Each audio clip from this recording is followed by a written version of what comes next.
as it comes in. For our webinar series, make sure you check out the IEP Learning Network e-bulletin, which went out which will go out tomorrow morning, Wednesday mornings, and keep engaged, keep safe, and enjoy the webinar today. So thank you very much for everyone joining us. Over to you, Shirley. Okay, thank you, Scott. That's lovely. And hello, everyone, and welcome to today's webinar, Become the Change. My name's Shirley Williams, and I've been a member of IEP for nearly 2 years now. And I'm also one of the executive coaches for Become the Change. I work alongside 3 other unique colleagues who bring diverse perspectives to leadership challenges.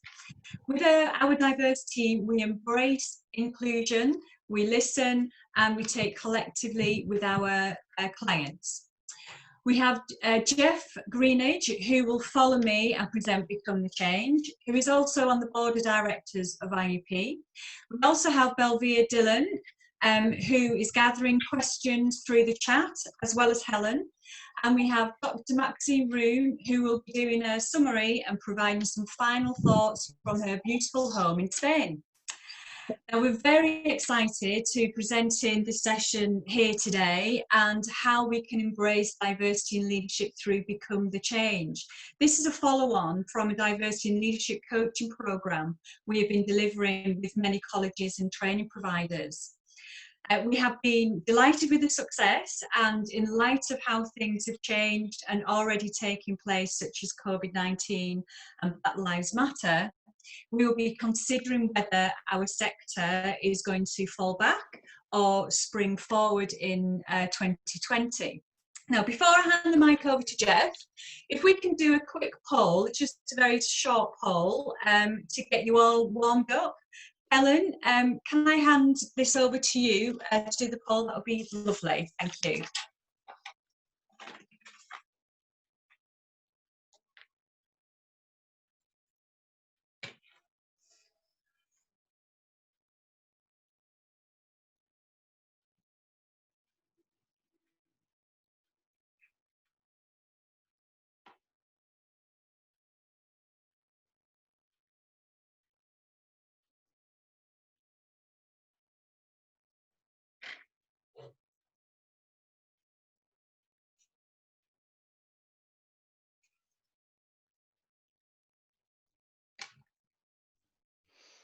Hello, for those who've just joined us, we're just in the middle of conducting a poll at the moment, so it'd be great if you could join us in answering those poll questions.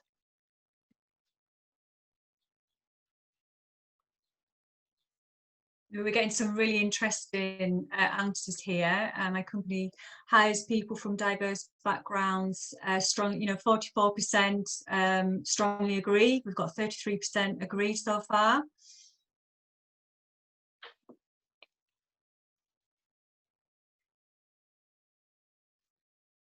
So we'll just give you a little bit longer. There's only about 3 questions, so we'll give you a little bit longer. And what we'd like to do is reflect back on this poll throughout the presentation as well.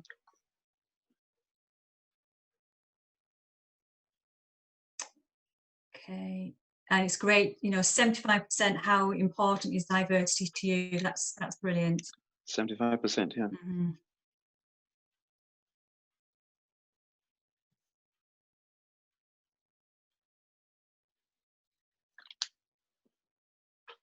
Okay.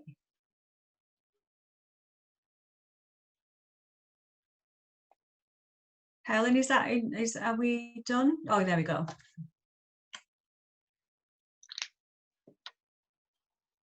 Okay, so you can see what we'd like to do. It's really interesting to see this, but we will reflect on this throughout our presentation. It's good to see we have 42% of companies that strongly agree that they hire from diverse backgrounds, and 33% of that, so it's a big chunk of that. 17% disagree. How important is diversity to you? 75% and 25% important, so fantastic. How much of a priority is diversity to senior leadership? 33% most important, 67% important but not most. So yeah, very, very interesting. But we'll keep reflecting back on that. That's great. So thank you, for doing the poll. If I can reiterate as well, today's webinar, it will be available throughout. It'll be available on demand after the live session and be accessible through the IEP YouTube link. So also, as a reminder, we'd love to hear from you during today's presentation. And if you do have any questions, please feel free to send it through the chat. And we'll try and answer those questions at the end of the session. If we don't get a chance to answer your questions on the webinar, we will get back to you. We'll follow this up afterwards. Also, it's always good to get a bit of encouragement. So don't be shy with your emojis in your little reaction side, and give us a thumbs up or a wave. We'd really appreciate that. It'll go a long way. So without further ado, I would like to kick things off and welcome Jeff. So Jeff, over to you. Thanks for that, Shirley, and thanks for doing the poll, colleagues. It's really interesting that 75% of you think that diversity is important, and however, only 33% of the leadership think it's important. So that's an interesting statistic there. We Become the Change. We're not an organization. We're a group of individuals who've coached and worked in management for a number of years and thought, halfway through this COVID-19 period, that something has to change. And I'd like to take you through our journey, really, through this this COVID-19 period, and following that particular slide, which is a bunch of colors, but we'll come on to what that means in a minute. We've been coaching, as I said, for some talented leaders in the FE and the employment sector over a number of years, and it's all about increasing inclusive leadership within the sector. And this year, in January and February, we had a coaching assignment, and the leaders were working hard. They were understanding their leadership styles and doing all the right things in terms of developing teamwork ethos, etc. And as you know, there's lots of diversity monitoring taking place in organizations. But what became clear is that there's not necessarily a lot of diversity of thought around the top tables. And from the poll results, we see some of that coming through there, with 33% of leadership thinking that it's important, whilst the employees, 75%, are really sort of up for the whole diversity and inclusion piece. Everyone seems to subscribe to diversity and inclusion as being a good thing. But then we had the COVID-19 pandemic, and that actually changed the game overnight. It really changed leadership styles, it changed the sector, and in the FE sector, people began to talk more about different people coming together to make things happen. You had to talk to someone different. The second unrelated event was the George Floyd and the Black Lives Matter. And that brought racism smack into sharp relief. And organizations then began looking at what actions they could take to increase diversity. And there's a lot of those conversations taking place now. You see them on Twitter, you see them in the press, etc. The third unrelated event is that transformational organizational piece that's been taking place for a number of years. Part of it's around Brexit, and part of it's around the emerging technological challenges that we're faced with. So what actually has taken place over the last 3 months has been this perfect storm, a series of unrelated events that have taken us into this surreal, challenging, and somewhat scary environment. However, we've also seen in this period some very inspirational people coming to the fore. We've seen inspirational leaders right across our sector and in the public domain.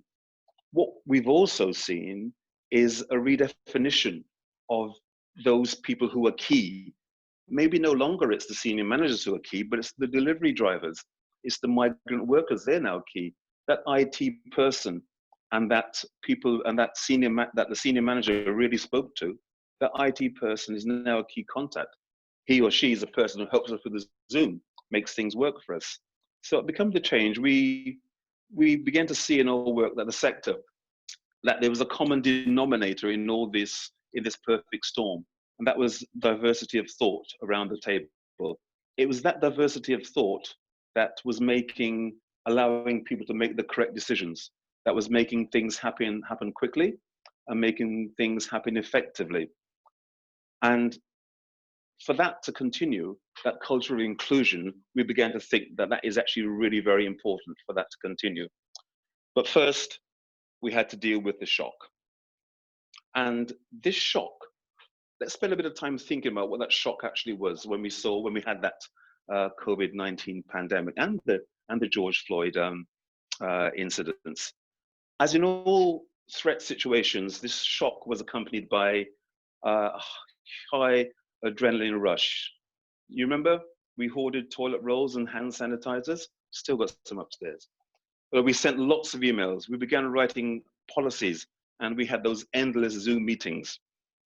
How many times did you ask yourself, why am I buying toilet rolls? How many times did we hear in the press and our friends say the word unprecedented?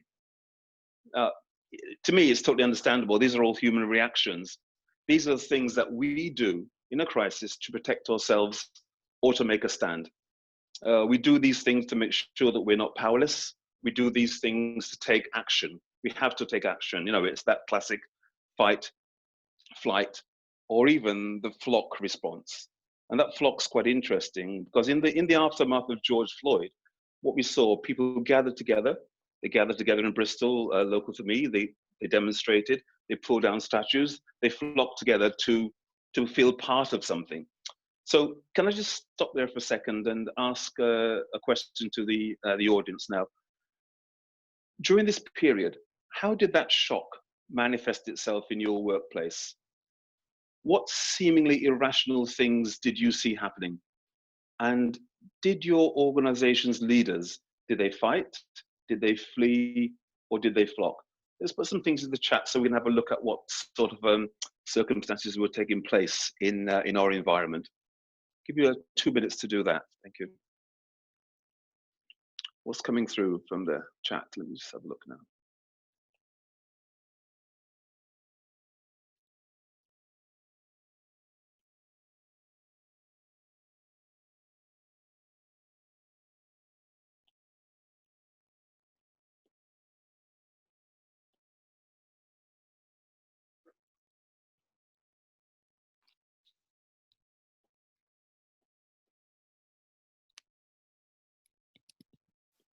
I'm not sure I'm seeing this chat screen. Yeah. Here we are, flock. Inquire. Yeah. Thank you, Kelly, for that.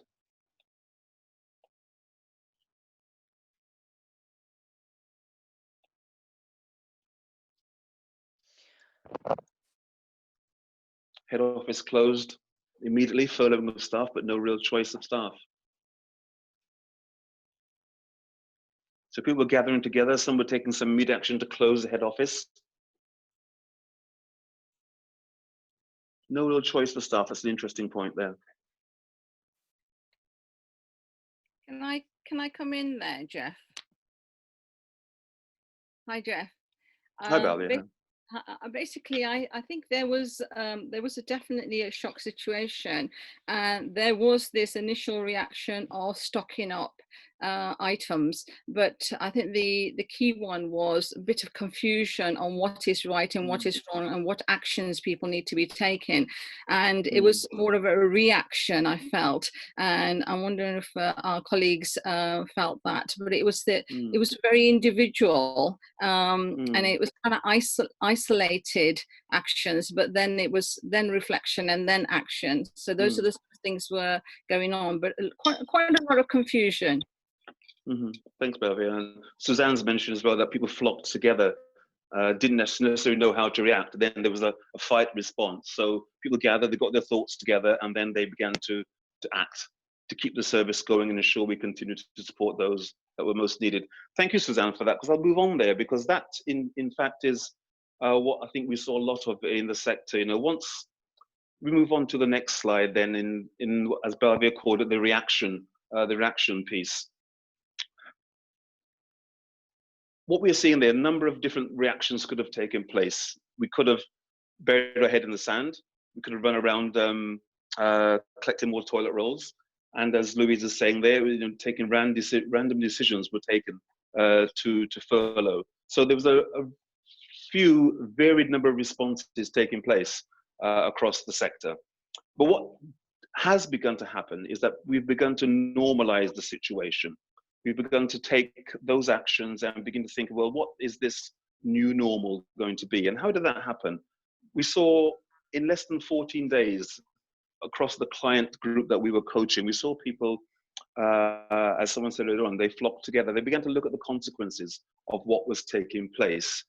Clearly, work was now remote, and the leadership was also remote.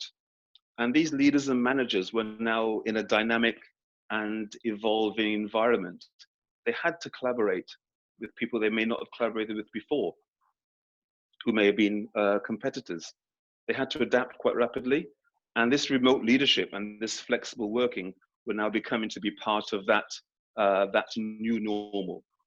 And these leaders began to scope out some new rules of engagement. Because in a working environment where home working is no longer a benefit, but it's a requirement, and flexibility is not a nice to have, but a principle, things really did have to change. So again, can I have a quick view from the audience as to what sorts of things were you seeing?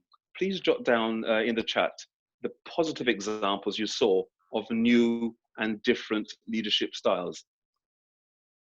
Any positive examples that you were seeing of new and different leadership styles as a result of leaders having to be forced to work much more cooperative with each other? Let's see what's coming through the chat.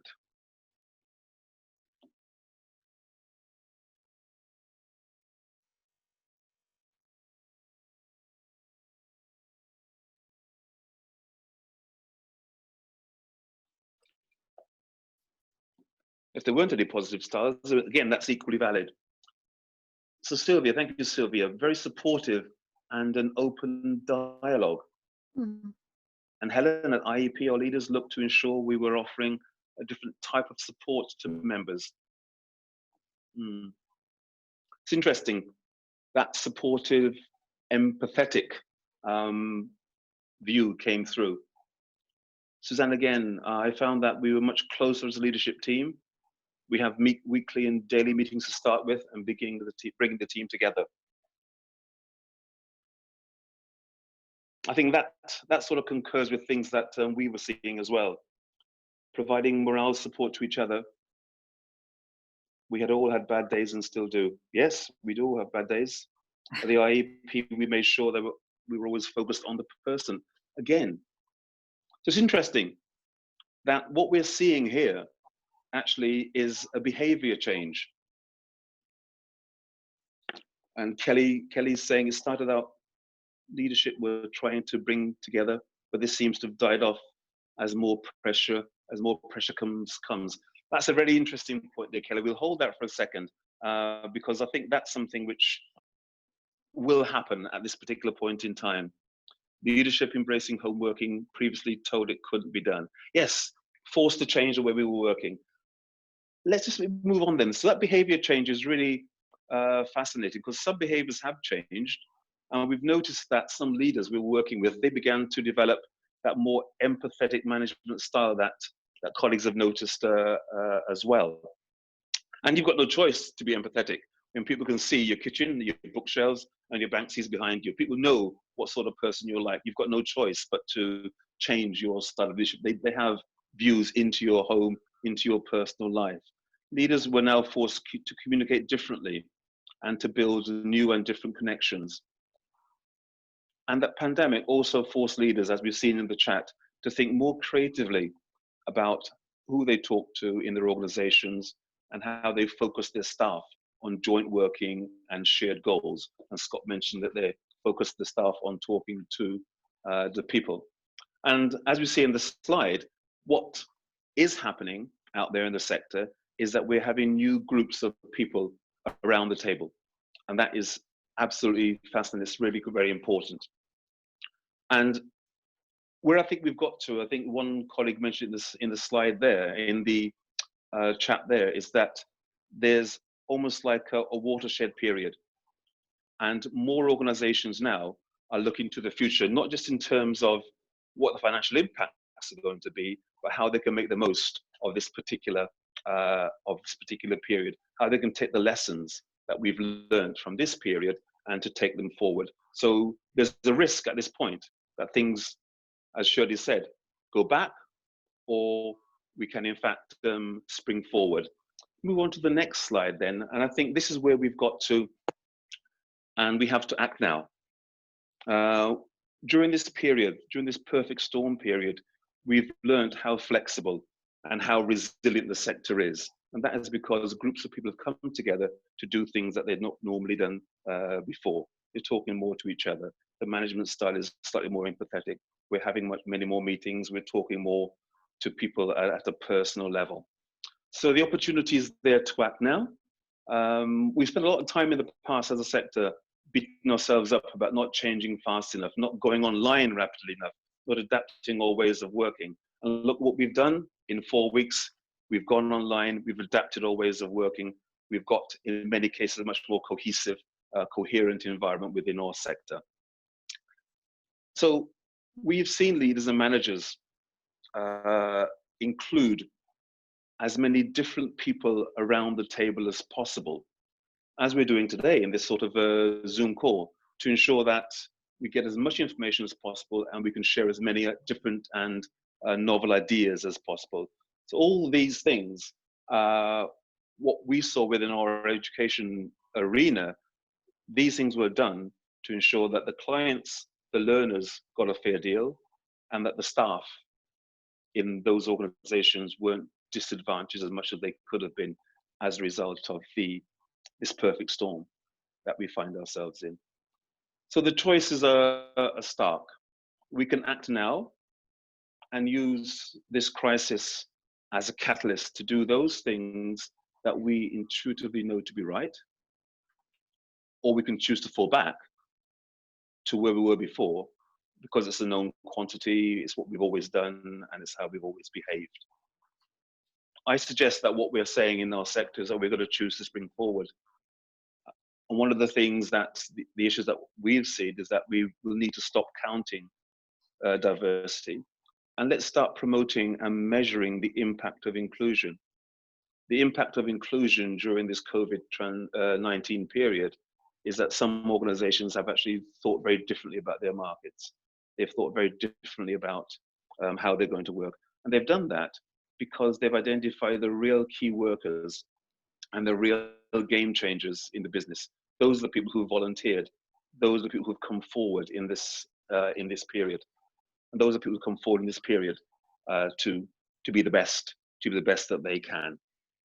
If we move on then to the next slide, and in sort of summary, what we're saying at Become the Change is that this perfect storm has forced the sector to think of new and creative ways of working and of behaving. And it would be a shame to lose that. What we've seen that the sector is working much faster. It would be a shame to lose that speed. What we've seen is that the sector has begun to find new audiences and new markets, and got a lot more creative in terms of their ideas. In our work as coaches, and we've switched from talking about diversity and inclusion to talking more about inclusion and diversity. Because by getting the right people around the table and listening to their voices, and organizations are beginning to make a bit of an impact. And that impact is the change that will ensure that diversity is something which is not a nice to have, but it's an essential if we're going to have that inclusive society that we're working for. So my last question to you, before I hand over to my colleague Maxine, who will summarize and take us through the last few minutes of this, is, in the spirit of not wasting a good crisis, what is the one thing that has come out of this pandemic that you would like to build on? And I'll give you a few minutes to think that through. So having seen the perfect storm that we've been in, having seen the changes in your organizations, good or bad, what's the one thing that's come out of it that you will want to build on as an individual in your organization?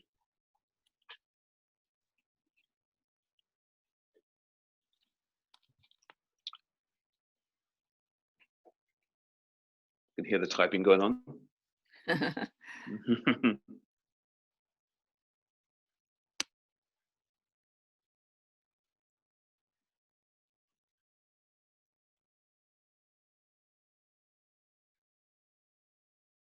Yeah, that leadership embracing home working, that's a good one from before. Hold that thought.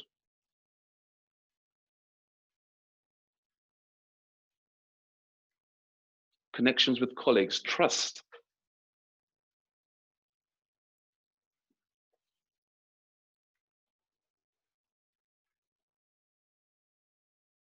I think it has highlighted skill sets that people were previously unaware of, and that should be encouraged to continue. That's the point of having the right people around the table. The key worker may not be the person we thought of initially. And there are some skill sets that we have which have been underutilized in businesses, in organizations. Being more time effective, being able to offer remote support, being more available. There's a risk in being more available as well. Our service is growing geographically because we are no longer bound by distance by delivering remotely. Absolutely, growth in potential markets. Trust has grown. Be interesting to understand, Tony, why do you think trust has grown? Connections with colleagues, again, great connections. Looking at skills of individuals to move forward. Again, the point of the inclusion.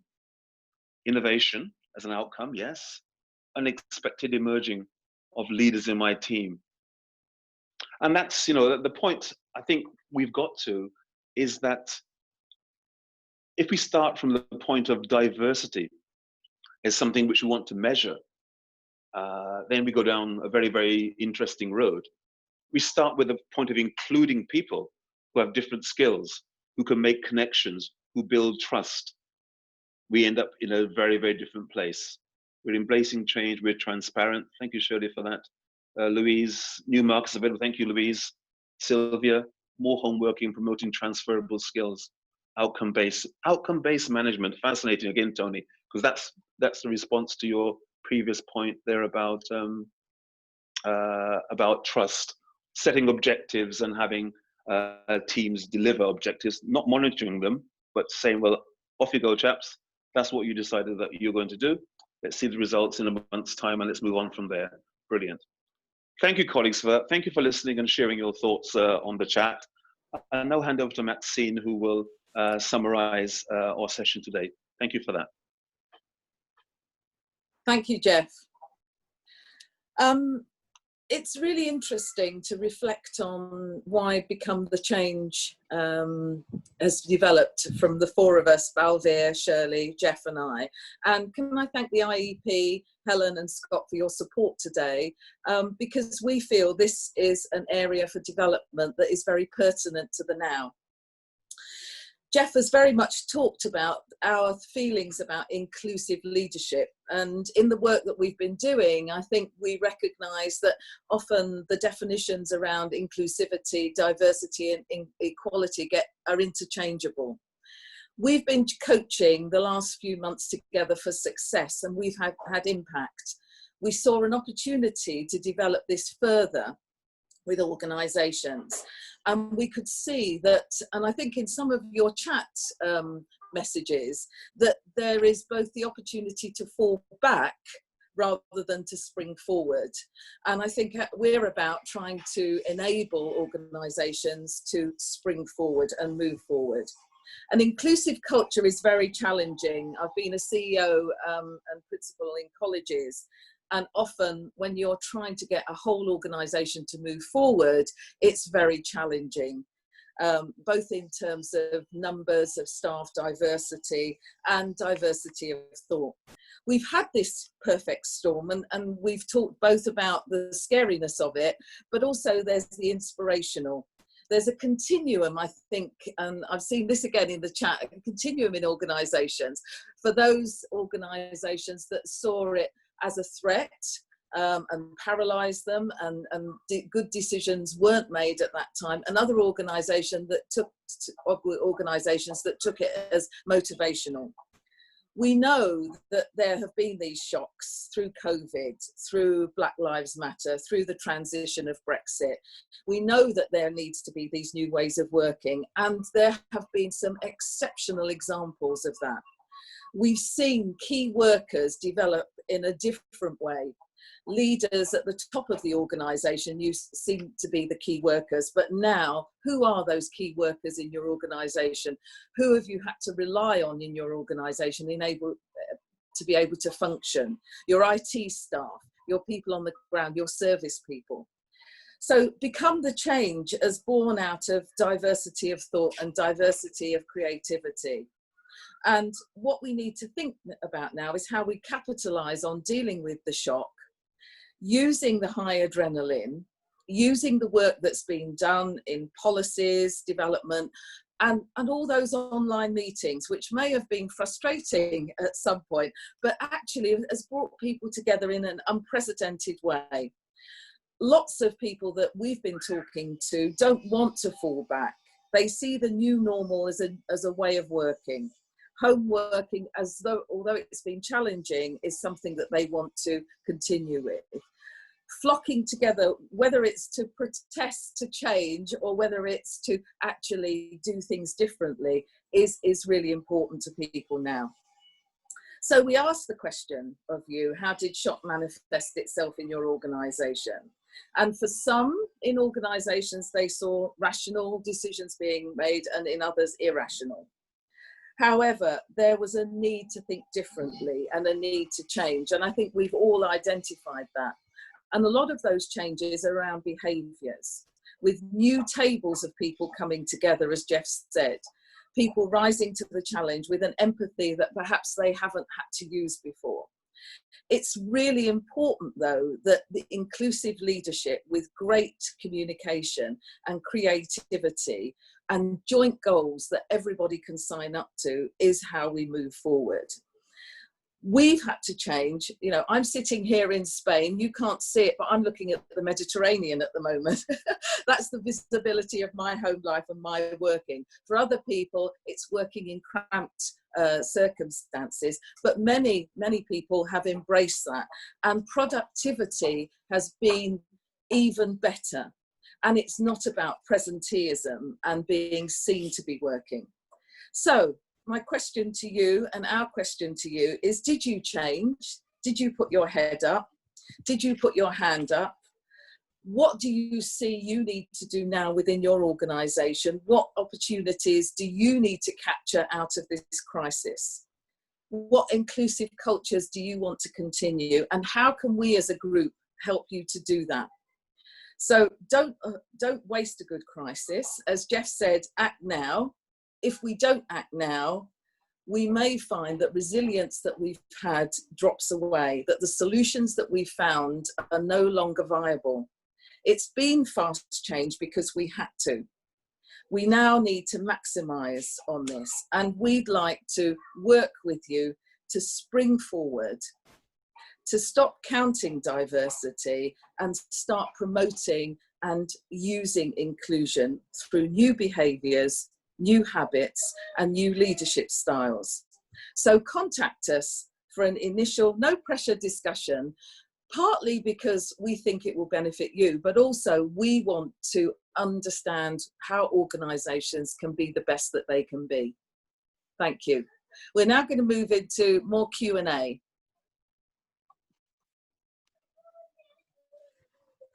Okay, thank you. Balvir's, I'm going to hand over to Balvir. Good to see her now. Thank you, Maxine. First of all, thank you everybody for putting some information on the chat. I think as Jeff was going through, he did actually highlight some of the areas. For me, I think it's very, very positive stuff that the COVID-19 has actually helped us to revisit and review our working practices. And one of the working practices I felt was the idea of the communication channels were more open. There's a higher level of transparency, as been said by colleagues. And I know Kathy's left, but she was saying that leaders were actually working well with their teams. Rachel also said that that leadership actually embraced remote working, which some of the organizations had challenging times in order to have that flexibility to work from home whilst looking after their children and other responsibilities. I do have a couple of questions for the team, which I think also highlighted there was a lot of positive behavior, but like we're saying, are we falling back or are we moving forward? And some of the questions is that they come out were, for instance, with one of the organizations, this colleague said that although all this is going on, there has been a reorganization and a movement of people, but there's this fear of staff being made redundant because of COVID-19.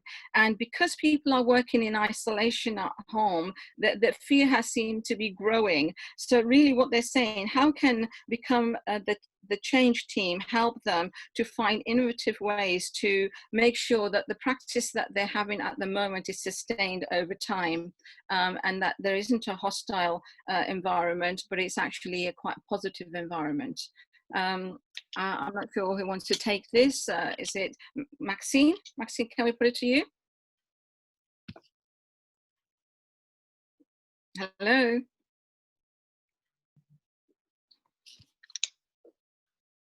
anybody there? I'm here. I'll pick, Yeah, Here's sorry. I'll pick it Maxine. up. Because everybody seems gone off the screen. Yeah. I can answer it if you want, but go on. Who's going to pick this up? Sorry, could you repeat? I missed some of it. There was a bit of noise in the background. I was muted. I think basically what's happening, Maxine, that although this change has actually created a rapid change within environments where they had to respond to COVID-19, but also still run their organizations. And what's happened is people are working remotely, but at the same time, because a business isn't strong, there's a fear of staff redundancies. And they're really basically saying, how can Become the Change team help them to find a new direction? Thanks, Balvir. Sorry if there's a noise in the background. There's a bit of construction work going on. I've been working with a few people on this very topic, and also earlier in the year, thinking about how organisations would need to restructure and reorganise, and talking to coachees about what is it they want to do moving forward? What legacy do they want to leave? And I think individual coaching, to think about the specific goals that individuals want to achieve, is a good way to work. And we've talked about options, and often people think that the job that they're in, that is the only option. But once you start through a coaching process to look at different options through goal setting, this becomes a more productive and more positive discussion. And also working then with organisations in a wider sense in terms of what is it they're trying to achieve. I think sometimes restructures don't really think about or don't take into account what the organisation really needs. It's a cost-cutting exercise without much thought about what people they need and what skills they need. So I think what we've talked about as a group is there's the individual coaching that's important, but there's also work with organisations to help them position themselves for the future with the right staff and the right skills. Okay, thank you. Can I just pick up on that, Maxine, as well? Because I think Tony Solomon made quite an interesting point around outcome-based management. And how that actually leads to trust. And one of the things that is good for organizations to be to think about is how can you, with people working remotely, with remote management, remote performance management, set much more outcome-based challenges for teams. Don't tell them what to do. They have the skills within those teams to do those things, and you can support them, help them to work it out. But actually, it's that team's responsibility to deliver that particular outcome that they've agreed that they want. And in that process, as I think Tony really cleverly pointed out, that builds trust.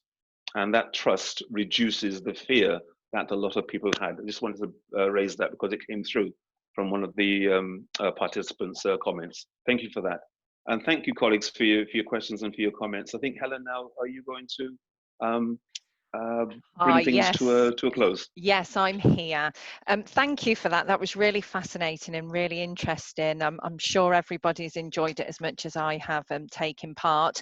Thank you everyone who has attended today. As we always do, we will be sending out confirmation when the YouTube recording is available for everybody.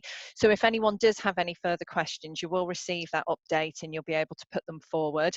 Thank you to everyone from Become the Change for a wonderful, interesting, engaging session today. We do have some more sessions this week from our IEP Live Learn Lunch series. We have our tomorrow, as I've said, we have our employability employer engagement session, and we also have a session on Thursday this week around CPD. So if you do have time at lunchtime, then both of them are at 12 o'clock. Please do register and join us. We do have some more sessions coming up through the week, but once again, thank you. It's been really interesting and engaging, and we look forward to seeing you all again soon. Take care, everyone. Thank you. Thank you, Helen. Thank you, Helen. everybody. Thank you, guys.